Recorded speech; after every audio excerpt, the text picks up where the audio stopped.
咁後來你話你做嗰啲行政工作啦，都做咗好多年啦。係啊。咁會唔會都遇到啲困難，同埋係點樣解決啊？嗱，困難真係有嘅。有時做行政咧，你初我記得我唔夠30歲啊，30歲唔肯上下啦，即係做咗冇幾多年就開始做行政，即係做校長工作啦。咁你就一手一腳自己打理。咁當然嗰陣時好咧，初我就一間好細嘅學校嚟嘅，咁人事唔複雜。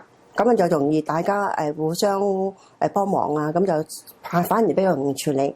但當你去做到比較係大規模啲學校啊，去到有8個課室啊、10幾個課室嗰陣時咧，就你真係嗰個人事關係就最重要。其實工作係其次嘅，係人事關係咧。你如果係處理得好嘅話咧，你就去容易處理。咁同埋嗰個亦都要睇到個老師有時都有情緒嘅，咁亦都要教個老師點樣去將個情緒唔好帶翻喺工作上。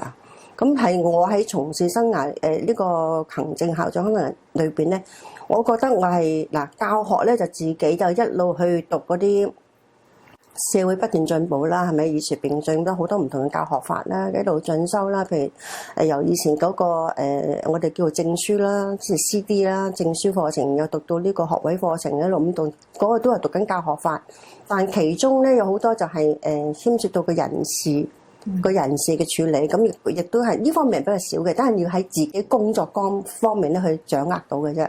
咁老師嗰方面咧，亦都係屬於係人事處理最大問題。咁同埋仲有一樣即係兒童心理咧，亦都係喺即係學習上，即係喺讀書嗰度咧就係了解多咗嘅。咁但係喺人事關係咧，就你真係冇得去讀都冇用，因為理論同埋真正處理咧，根本上係兩回事咯。咁就我覺得嗰度係挑戰大啲，會多啲嚇。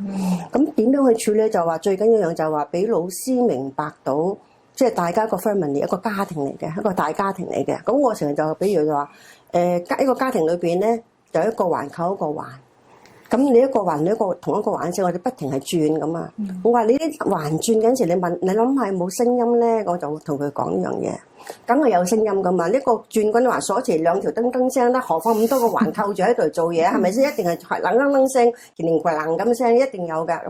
咁我話一定有聲音嘅。當然你嘅聲音我係聽到嘅。咁你個別嚟同我講，我聽到；你同我講，我聽到。咁但係處理咧，我哋就要睇翻下。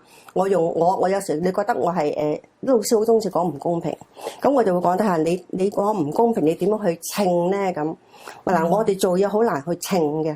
嗱，譬如話你畫畫最叻嘅。你音樂最叻嘅，咁我點去稱你啲時間叫做好咧？譬如我哋除咗教學之外，音樂堂連續有嘅，畫畫堂可能就佈置個大即係個主題啊，學校佈置啊，你知我幼稚園好多圖畫噶嘛，好美觀噶嘛，係咪？咁嗰啲又係要時間嘅。咁我點樣去串？唔通話你畫一幅圖畫，你唱一首歌，你打一首歌叫做公平咩？咁即係話你有時工作上嘢要俾佢明白到係話。呢啲嘢係好難去稱，但時間做時間，你講唔係喎？有時老師話佢我晚晚留到幾點啊？佢有一陣已經走咗去啊！咁我有時我就同佢講，我話做工作咧就有時咧有人好快脆，有人咧就好遲嘅摸嘅係咪？咁有人咧就話我臨俾我先出到課，但係我構思喺個腦度嘅，有啲就唔係嘅。咁嗱，舉個例。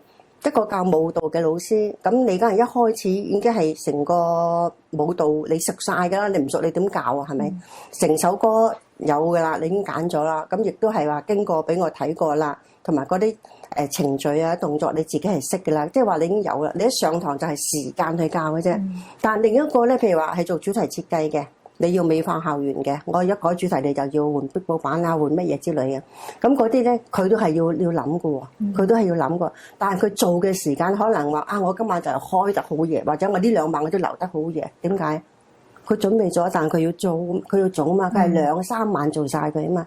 你係一個學期做一首歌啊嘛，咁變咗歌咪唔同啦，係咪？咁可能做壁布嗰就話啊，我今晚留到幾點啊，我留幾點乜？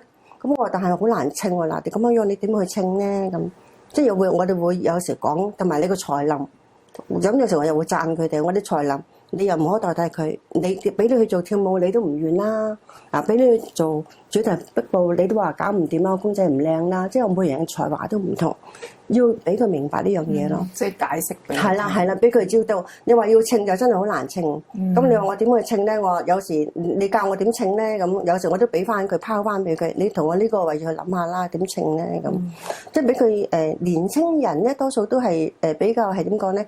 喺自己嗰個角度去諗嘢會多啲。嚇，即係直個方向係直嘅。